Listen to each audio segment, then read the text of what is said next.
Welcome back to 50-50. Hello, my friend Danielle. Hello, Tam. How are you? I'm good. We were told not to talk about anything useful until we started recording. I think we did pretty well because we only talked about Sesame Street. We did for our sound check. For people listening, do you remember 1, 2, 3, 4, 5, 6, 7, 8, 9, 10, 11, 12? I was doing the Ladybug's picnic the other day as well, and they all played games at the Ladybug's picnic. That's Sesame Street too. Right.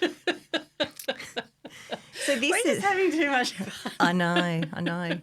So I thought we would record today, but basically it was just to record my pain and see if it's useful for anyone else because this Tuesday coming I'm doing a big talk, knowing your why and following through, right, at Women in Mining. And I'm probably 60% excited, 40% anxious, might even be 70-30. But for the first time ever on LinkedIn, I promoted it. And I did my normal version, which is, I don't want to promote, I don't want to brag, but I'm at this thing, I better tell you. And then Ash, who we interviewed last time, said, you're doing your thing, Tam, i.e. putting yourself down or not being confident enough. And I went, I knew you'd say that, but I was trying to find the line. And then I said, okay, I'll edit it. So then I changed it to something like, hi all, does anyone want to know their big and little why? If you've seen me talk before, you know we'll have a good time and hopefully find something useful, right?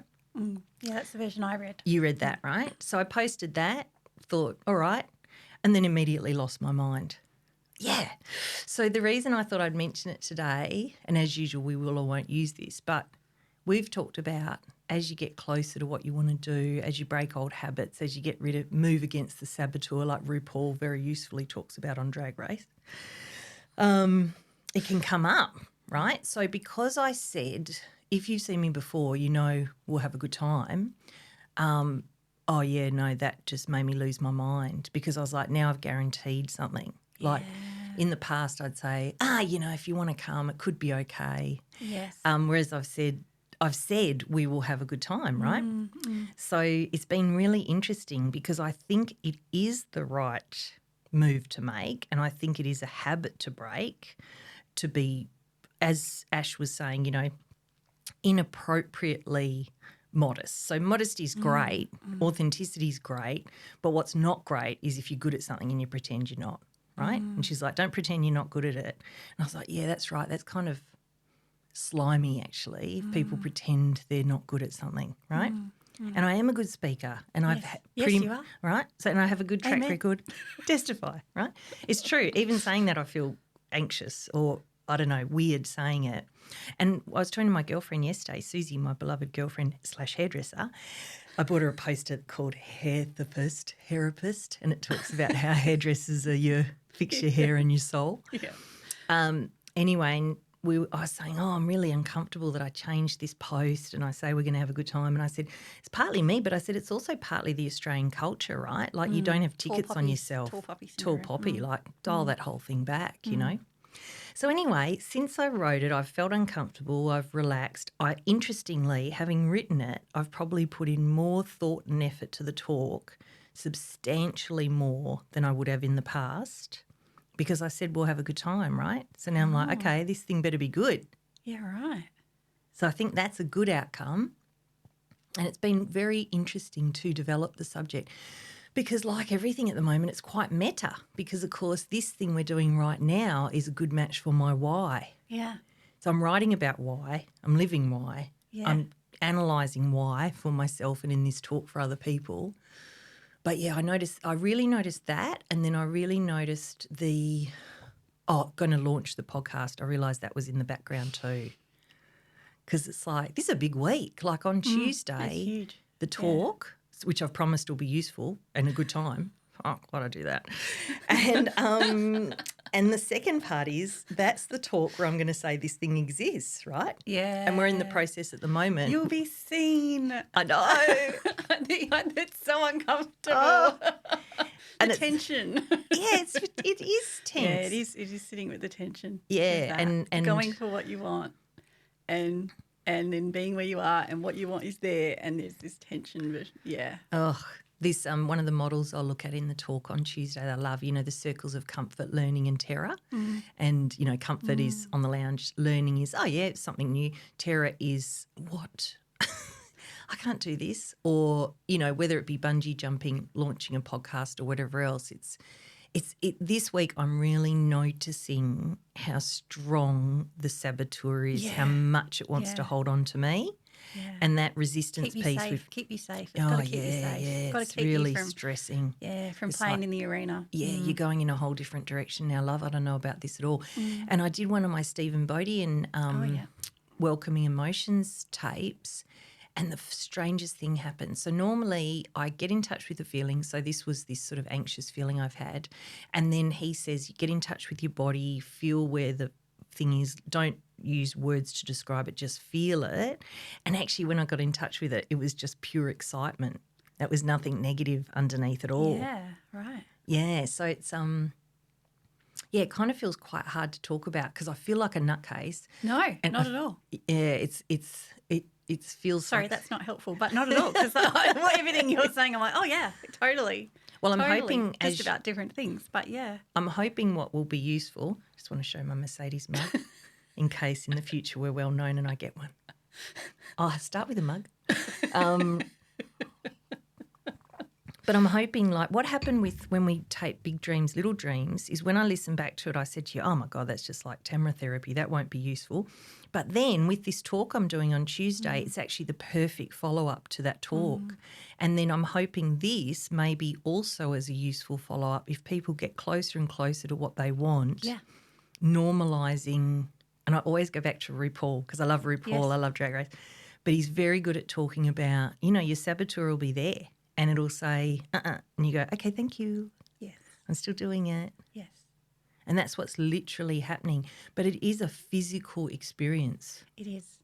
Yeah. Say more about the uncomfortable feeling. The physical feeling? Yeah. And when it sort of started. Yeah. And how long it took you to go, oh, that's what that is. I ask because it takes me ages.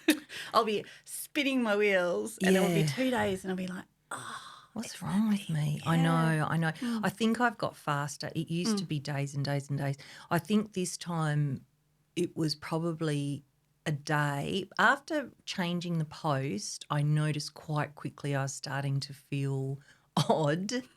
And then I think I'm also premenstrual. And, of course, part of the reason for this name 50-50 wasn't meant to be about heading towards menopause, but as I get closer to that, it's hard to tell what's what because I actually think I am premenstrual at the moment.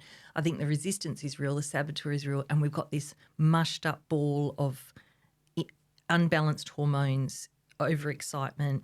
But, yeah, the physical feeling is one of being a little bit out of body, not grounded, a little bit like, in shows when they want to express something's going off, they'll go with the camera and the person's face will go. It's that feeling internally of this odd, out of balance, not in rhythm sort of vibration. And as it's happening, I just keep living my life, writing the talk, doing this with you now, doing the work we're going to do to launch the podcast. So I just feel really uncomfortable, but I'm also very clear there's nothing else to be done apart from keep going. And when I was to anesthesia yesterday, I said, oh, yeah, I promoted the talk and that's probably made me anxious. And then I went, oh, hang on, I'm going to say on that same talk that we're launching the podcast. That could be something. But what she helped me with was two things. One was with the talk itself, well, I sort of calmed myself down because I said, okay, there'll be 350 people there. Probably 50 people saw my post. And even if they did, when she looked at it afterwards, she goes, that's not even yucky, Tamara. That's a really nice post about we're going to have a good time together, right? But I read it and I went, awesome. Like, didn't bat an eyelid about it. Right? Yeah. And, I had it like, oh, could you brag more? It shows, right? It shows that I've really broken one of my own rules. Yeah. But it might be a rule I need to dump, right? And then when we thought about the podcast, because you and I have always joked, even if it's you, me and Grace in this room, we're happy. We're happy. So it's pretty low bar actually, time. right? So as long as I stay in that world of why am I doing this, then there's no feeling of worry actually, because it's all good. Like, you know, it's a great expression. It's been great fun. I've learnt a lot. It'll be what it be's, but actually, yeah, it doesn't actually need to be anything, which is very nice. Yes. Which is very nice. So, yeah, so that's kind of what I wanted to share today, that I was out of sorts. I think I know why I'm out of sorts. I'm really looking forward to the end of Tuesday, but when I'm in the talk, I'll probably be having a good time as well based on previous experience. I am really excited about doing it and uncomfortable. And then, yeah, the podcast itself is fascinating, right? Fascinating where that'll go and what will happen. Yeah. But what's the message? I mean, if we're going to use this as one of the recordings, I think the message I want to give is you got to risk it if you want the biscuit. Opportunity only dances with people on the dance floor. I like that one. That's how you say it, I always isn't think it? of Renee. In the arena. I'm in the arena. Oh, yeah, and don't listen you to up anyone on who's the not the bleachers? arena. You can Yeah. say all you want. I'm in the arena. I love that one. Only people who are in the arena can get give to- me yeah. their opinion. Yeah. That one's If super you're on the cool. bleachers, That's it. Stay there. Your comments aren't welcome. I saw her the other day talking about candle blower outers and how her family, they have this rule where they go, who are you hanging out with, and are they enjoying your brightness, or are they worried about it and so they're blowing out your candle? Yeah. You know, and that's a fascinating one. But I have to watch myself for that. Like, I notice if I get jealous, because of the whole 50-50 or 51-49, 51% of me is the good person that will support the person's joy, but I will really struggle with jealousy, because jealousy is one of my biggest vices. Is it really? Oh, yeah, particularly if someone's doing something I want to do. Actually, it's not that. It's not that they're doing what I want to do. That does bring up a longing, but normally the jealousy piece will come from where I think I'm doing badly because they're doing well. Yeah. I have this weird comparison. Scarcity. There's only so much. That's right. That's right. Because scarcity is a big part of my story. And a friend of mine had a post on LinkedIn the other day, and normally she'll get a number of likes, but it kind of went viral, and certainly for her it went viral. And I noticed both elements came up in me. One was, oh, my God, that's so awesome, and it was a really good post, and it gave me the opportunity to comment on it and be very authentic, and it was really great. And for her, wonderful. But I had to do one at my Stephen Bodian's because I was like, oh, I'm really – and what I realised was it wasn't that I didn't wish her success. It was, if she's succeeding, I'm failing. Yeah. Yep. If she's succeeding, I'm failing. Completely irrational. Yes. Right? Yes, the stories are. Yes, they are. But it's nice to work through it. And I also like that It is. I like that I tip over. I'm sorry, I'm interrupting you a lot today. You can tell I'm heightened. Oh, no. Okay. I'm your studio audience. That's what you said earlier. Well, you're a bit more important than my studio audience. It was someone asked me the other day, they said, so is Danielle part of your podcast? And I said, well, officially she's my studio manager. But I realised I'm much happier talking to her than talking to the camera or talking to the microphone. So, yeah, it's still me, but she does play an important role. It's the studio audience. It's like you're a comedian and you're on screen and you're delivering a line, and, you know, in the olden days they'd have a live studio audience that would react immediately, and then later on they changed it to the canned clapping. So as a performer, you need that. You need that live studio audience. Yeah, well, it is the back and forth, definitely, because and also because you're so supportive of me, that really helps me think and talk and feel free to express myself. So, you know, you make a really big difference to me.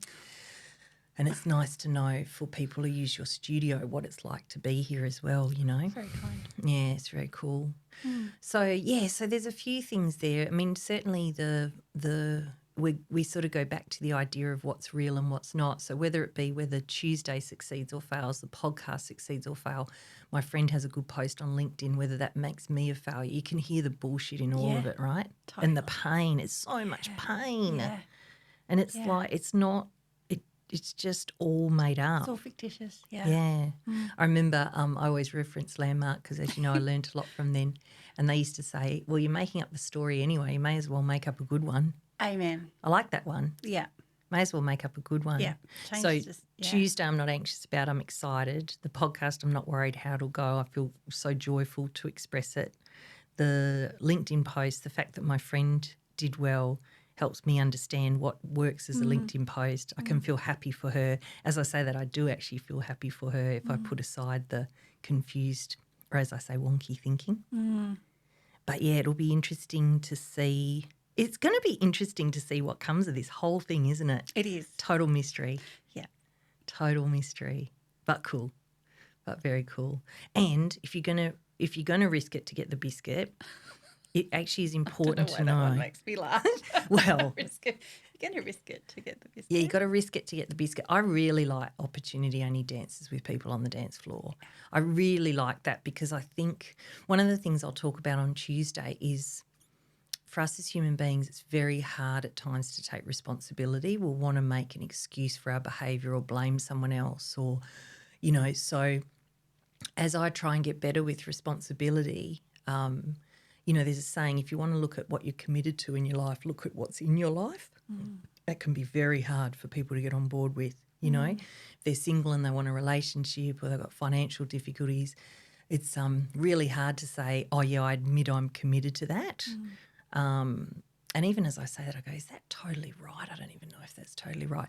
But I can see for myself at times when I've had a certain situation and I would have said I'm a victim of the situation, actually I just wouldn't or couldn't change it at that time. But I was making choices because I was trying to figure out what was the best choice to make. So I think the thing of responsibility, I'm kind of thinking out loud about my talk as I say this, the beauty about responsibility is once you take it, you can fix stuff. If you don't take responsibility, you've got no control, right? Internal and external locus of control. Everything's happening to me or I'm impacting my life. But the move between the two is where this pain and anxiety and all the rest comes up, because this habitual part of me, this survival part of me is like, keep your head down, duck and don't promote, and what are you doing and who do you think you are? And then I think about RuPaul and I calm down. And then I go and watch a drag race to really calm down. I'm going to have to start watching You've that got show. to watch Drag Race. It's so good. And you can tell me if you disagree. I'm open to you going, nah. But remember, not season 1, because that was extremely weird lighting and it'll put you off. But if you like it, it's very life-affirming. Yes. And we need that in our lives. And beautiful. They're amazing. Like the way they do their costumes and makeup. But, I just adore RuPaul. Imagine if I got to talk to RuPaul. I think we should put him on the list. I pretty much keep thinking of ways I can talk to all these people I want to talk to, and I think, what's the sell for them? So I think, well, I probably have to have a certain number of followers so their agents or whatever can say, well, that's good for your Australian market. Then I think, why would they want to talk to me? So I'm like, what could we talk about that? So I think the Australian angle could be a pull. Maybe with Sam Harris, I was thinking about gun control because he's American and has a different opinion on that than me. Hugh Laurie, I haven't figured it out yet. He has to kind of be coming to Australia. In all of these scenarios, I have to have a certain amount of listeners. So it's actually the thing that makes me want to have a certain number of listeners is, 1, because I get to do this more, and 2, because I get to talk to more and more people. Laurie. And I really want to meet Hugh Laurie. But I'd actually think I'd put, I don't know, it's a toss-up. I was going to say I think I'd put RuPaul above Hugh Laurie. But it's an awesome, imagine if that was the problem. Who do I want to talk to next? Imagine if Hugh Laurie was like, oh, yeah, I'm going to come on that show. And then he heard that and he's like, no, I'm done now. I'm not going to. RuPaul, man, like you watched 8 seasons of House twice. I think your commitment to me should be a little bit bigger. Yeah. I have watched 16 seasons of RuPaul though, so they're about equal. So it's 3 days till your talk. Yeah, 3 days till my talk. What's your plan of keeping cool under pressure until that day? Do you have an approach? Are you just holding your vision of what's going to happen? Yeah, so we're here today, and then we might be going out tonight, Andy and I, and that'll distract me. We need some together time because we're busy and we haven't been spending any time together. And what happens is he's just ticking along and I start to get cranky and off him. And then I go, well, I'm off him. And then I go, it's because you miss him. But instead of saying I miss you, I just start getting cranky. But this time I Because said, that makes you so appealing then. For him to beautiful. get. It's so right. It's very attractive to him. He just runs towards me when I do that. So this time I was a bit better because I said, I notice I'm getting cranky because we haven't spent any time together. Can you please organise something because it'll help me with my crankiness if you organise it, not me, because I normally organise it. And then he said, while you're feeling cranky, do remember that I love you, because often as you're getting cranky, you think I hate you, but actually that's not right. We just haven't had any time together. Yeah, isn't it funny the stories you make up in isolation? I know. And taking the risk, that's a whole other thing. I might talk to him about it on this, the risk of being vulnerable. It's really interesting in a relationship, you know. Yes. Is he going to be your next interview? He's not officially. He's meant to be number 4. Right.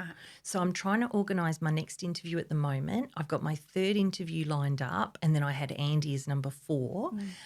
It'll depend on what happens with my next couple. But, yeah, I think I wanted to talk to a couple more people outside of us first and then bring him in. I wanted to bring him in for a couple of different reasons. I think he'll be a repeat guest over time. Yes. And returning to my husband. Yes. So what am I going to do? So I'm here now, which I still feel anxious, but I'm distracted and happy to be here. Then we'll organise admin podcast stuff. That'll distract me. Then I'll do something tonight with Andy at home or out. Tomorrow I've been writing my talk over and over and over and adding more and more to it because of this commitment to have it be awesome. So tomorrow I'll do more work on polishing my talk. And then Monday I've got a bit of admin to do, but I'll also relook at my talk. I will have done more prep for this talk, like I said, than others. But it's 2 things. It's one, because I promised a good show. It's 3. I promised a good show. I've done it before and I want to get better each time I do it, because one of my whys is continually getting better. Yeah. And the 3rd thing is it's because it's so freaking meta. Like talking about this why stuff as I'm in my why stuff.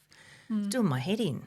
I don't have the distance. I'm like, how can I talk to this group usefully, not go down the rabbit hole? That is the usefully.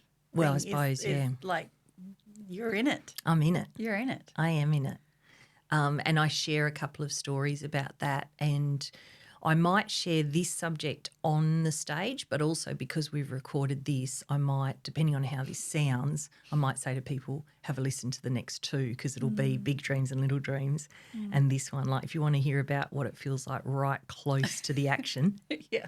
It's like I was saying to Susie as well, that when we went to Chile, like we talked about, the night before we went, oh my God, I was like, what are we doing? Every amount of anxiety and resistance. Lucky only the day before, but it was a bad day. It was like, oh, what are we doing? So much resistance. Yeah. I know, you really got to push through. Yeah. But there's nothing to be done. It's not like I'm wavering. It's not like I'm like, oh, I might not do the talk. I might not do the podcast like this. Good on you. None of that. No. I would get to a certain point and then I'd stop. I'd make up a million reasons why that wasn't a good idea. Historically, that might be true, but I actually don't know if you do that now. Oh, well, let's see. Well. I've got a list of 4 things that need to be, my dreams and things. And oh, how awesome. You might have to be a very active studio audience.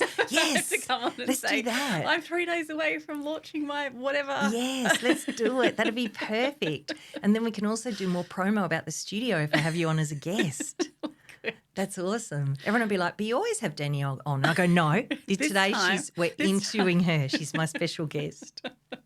And then I'll have Grace and he's like, no, thank you. I have my job here in the background, not listening to you guys rabbit on. Oh. I have to say, though, I'm so proud of my niece. Yes? She's written her first book. Wow. Yeah. I'm like. Like a novel? Yeah. Oh, wow. And isn't it amazing to be that age? Yes. And go, this is what I love doing. And, yeah, I just wrote one. And here's me going, I've got to write, it's. Oh. So I think it shows the generational difference. Yeah. At that age where this is what I love to do. Here you go. Here's my book. Yeah, but I don't think – yes, there's an element of age, but I think it's from the generation because our generation had a lot more rules that we're trying to break through, whereas when I talk to young people, like Dan who's helping me with the social media on this, I said, what are you going to do after school? Are you going to go to, Whopper or whatever because he wants to do this film stuff. He said, no, I don't want to do school anymore. And he said, especially now, I can find out anything I want to know. So he's kind of got the freedom to choose what he's going to do with his life because his parents have given him that freedom, which is appropriate. And then he's in a generation where he can figure out through all the different resources. Yeah, well, we never got that. No. We kind of got, well, that's not going to pay any money, is it? That's Maybe you should pick a career that's going to pay your mortgage. That's right. Yeah, it was always about the realistic. Yeah, realistic. Yeah. My mum and dad didn't put me under pressure to do a particular thing. I was just an academic person, so I thought I better go to uni.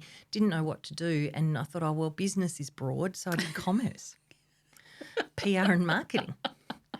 And, it got me my first job though. Yes. Like back in, I don't know about you, but for me, uni literally got me the interview for my job. So I did 4 years of study to get into a job, not based on my degree, but based on the fact I could say I had a degree. Yeah. There was a lot of that back then. Yeah, I don't have a degree. How did you start? How did I start? Oh, I went to TAFE after year 12 and I wanted to be a air hostess. Oh, nice. Didn't know a thing about it. Yes. Just decided that might be something nice to do. So I went to TAFE and did at first I did 1 year of like business where you learn how to type and things like that, showing my age. And then I did a 6-month travel course at TAFE because you could pivot from business into travel. Nice. And then once I learnt about the travel, I thought, I don't want to do this. This is a horrible job. What the hell? But I got a job doing admin at Jet Set, and at TAFE they just referred all of the graduates through to. Oh, wow. And So were you a travel agent? Well, I worked at Jet Set as like assistant to the CEO when we still had typewriters, as we were talking about earlier. Yes. And the fax machine and the telex. My job in the morning, you go out and be like Santa Claus had been with the telex paper across the floor. Yes. And I'd have to rip them up, and one would, they'd be like with the circles airport down the closed and something like that, and I'd have to take them around the office and.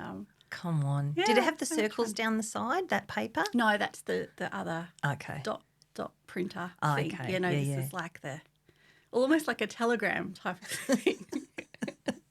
The Germans have breached the trenches. Stop. And we had a whole floor of people, like 80 people that would handwrite tickets. So you were going somewhere. Remember you used to get like a little wallet and it would have a slip for each place. And if you were doing like 20 stops, someone would write that out. And then the internet came. Wow. And because I was the assistant to the CEO, I was sort of heard all that conversation about this internet thing. It's never going to take off. Absolutely decimated that industry within like a year. Wow. Absolutely. Redundancies. I was one of 5 people left after that. Oh, my God. And everyone got cut. Oh. But, yeah, that was my introduction to disruption. Yes. And a little bit like your nephew, then I decided, well, you can't really specialise in any one thing. You have to be good at a lot of different things. Yeah, right. Because there's always going to be cuts and you need to be able to do more than one thing. You need to be the person that says, well, I'm not just in the marketing team, I'm in the marketing team and I also know how to do accounts. And all of a sudden you become more useful. Yeah. But again, scarcity mentality. So yeah, protect. Protect, yeah. Yeah, I think that's one of the things that's changed is children now feel safer with not so much certainty. I suppose they have to because the world is really disorganised in many ways. But I really like this idea now of not being one thing for the whole of your life. You know, like in the day you were whatever, a mechanic or a engineer. Bookkeeper or something, and you did that for 50 years and then you retired. That's I've right. had I think I'm on my 6th career at the minute. Yeah, no, it's nice, isn't it? It's great, but it takes a while to get your head around that. Yeah. That's a thing you can do. Yeah, well, I think our generation, the one before us did the job forever and then our generation has done a bit of a mix, but normally not. 6 is quite a lot. I reckon for our generation probably would be 3 or 4, or if I think of friends of mine, probably 2 or 3 different things. Yeah. And I think I've probably done 4 in the last 6 years. There like, you go. You know, like before that it was, 6 years, 12, I think 11 years of one thing. Yes. And then as I've gone, hang on a minute, you don't have to do that anymore. Yeah. But like that's what we were talking about when I gave that example of the lady who was 50 or so and was saying to her daughter, oh, you do it now because you won't do it when you're older. Yeah. And that's why part of the reason why – well, it's actually not part of the reason why I want to do this, but part of the reason why I hope this works is actually to kind of have people give up that story. I'm really passionate about the bullshit story around age. Yeah. It's just not true. It's all around your mindset. You don't turn 40 and suddenly not be able to have a new idea or take a risk.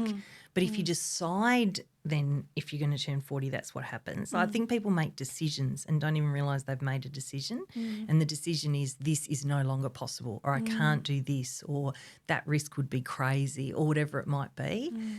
And I love the idea of it not being true because I just don't find it true. Yeah. I just don't feel it. Yeah, yeah. I remember hanging on to the stat. There was some stat that I heard about when I was doing startup. I was in the startup community for a while. And they were like, if you're in your 40s, that's actually the highest success rate for startups. Because when you think of startups, you think young people. Yeah. But no, 40s. And I was like, yes, okay. Like that, right? The stats are on my side. I remember Harvey Norman saying if you haven't made it by 26, I think he said, just give up. I was like, okay. I mean, if you want a, national furniture empire, maybe you have to give up at 26. But I was like, no, I don't think I'll be doing that. Do you remember that old story that you couldn't quit a job in the first year? Yes. I remember the first time I did that, I was like, oh, I've only been here 6 months. And I really want to quit. And like that story was so, you have to wait for 12. Like there's something on your resume that says, but then I looked around and the young people were 3 months, I'm done, going somewhere else. And I thought, well, maybe I could do that too. Yeah, I think young people are now sort of creating the rules and the older people just don't know what to do with them, and the fact they're like, I'm gone. It's like, hang on, you're meant to be frightened and looking for how you can and desperate for promotion. What do you mean you're worried about how you feel and you want to be happy? Work-life balance. Yeah. What? Maybe because I watched my parents not have any work-life balance. Yeah. Then I've decided it's important. Yeah. One of my friends was cutting edge when we were much younger. She was from a wealthy family and she always worked part-time. And I remember saying to her, you can't work part-time. Like, you don't have kids. You're not semi-retired. She's like, why do I want to work full-time? I've got enough money and I want to do other things. And it was actually, in hindsight, really cutting edge thinking. It was. It really was. Yeah, it was. Wow. It was, yeah. Yeah. Yeah, how cool. Well, I suppose we should go and do the stuff we need to do so we can launch this thing. Yes. Thank goodness you guys are here. Otherwise there'd be lots of conversations on roughly scratchy tape and then that would be the end of the process. Oh, it's going to be awesome. Thank you. Thanks for all your help and support. And you too, Grayson. Yeah. Let's go. Let's go. Let's go. Woo! 50. Woo!